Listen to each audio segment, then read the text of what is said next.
Welcome back to the ZX9R restoration project. So, I don't know if you've seen the last one, but the last video was me picking up this bike and talking about why I got it. In this one, we're going to try and get it running. Now, I've had a little bit of a play, taking off the seat, and it's fair to say that the wiring is a bit of a show under there. In fact, let's have a look at it. So here we have it. So when I took the back seat off, the bracket that holds the rider's seat was missing, so that's another bit I need to try and source. But yeah, look at the state of this wiring. There's that bloody alarm. The sooner I get that out, the better. Don't know what's going on here. I'm assuming that's like an indicator bulb and they've left it in line because they've replaced them with LEDs, which will be going. And they've just done that so the blinking flashes at a normal rate, but God knows what's going on here. 22 years of bodging, I'm afraid, but it's all add to the challenge. Now, as suspected, the alarm was stopping it from starting before, so I've managed to now get all the lights on the dash. So hopefully it'll start now. It's pretty cold. It's going to need a lot of choke, which is a first for me on a bike. I'm used to it. I remember having choke on my first cars, my first Fiesta. I'm not used to having it on a bike, so we'll see how we get on. So the fuel tap is on. Again, another new thing for me. Let's give it some choke. Turn this bloody alarm off. Now on here there's this ring that I suspected was linked to the alarm. I didn't think it was original. And on the keys I actually found this fob, which I thought was a bit of a broken off bit of key. But no. We turn it and then present that to this. There we go. It wakes it up. So there's a chance now to have a look at the mileage. 42,965, which is roughly where I thought it was going to be given the MOT history.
Pretty happy with that. So I guess now we know what was meant by it cuts out.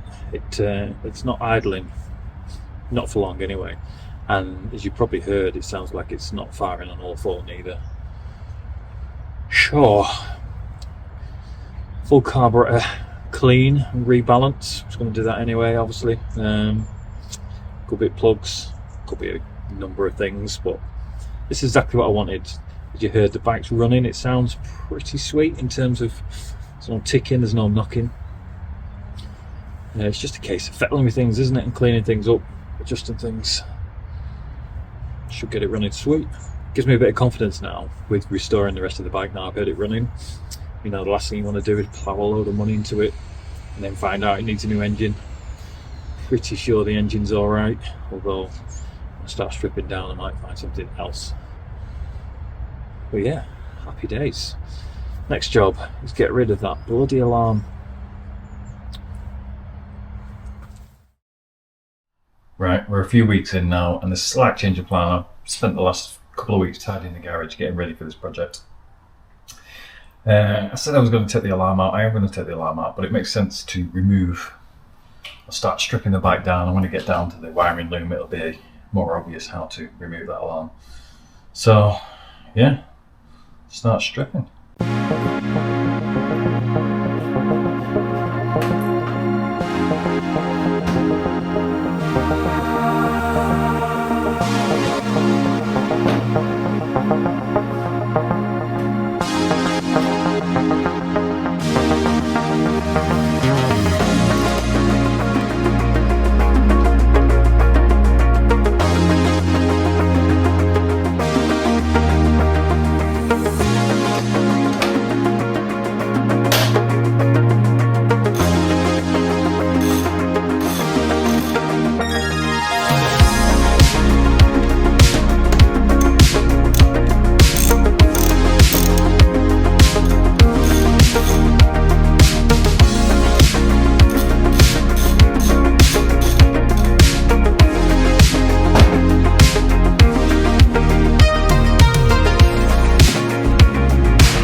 both of these bloody bolts have snapped off behind here. The last 2 bolts holding this last bit of plastic on.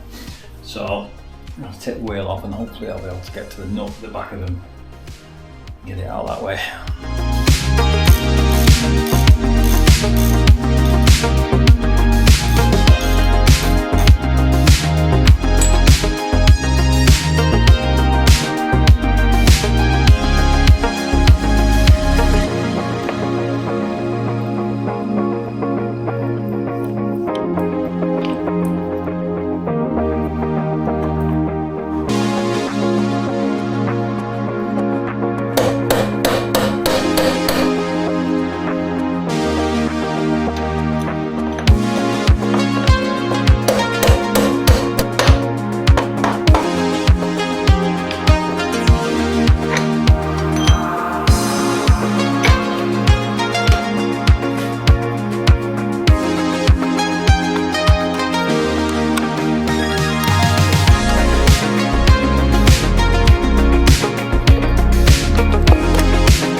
Right, there we have it. It wasn't, the bolt didn't actually snap.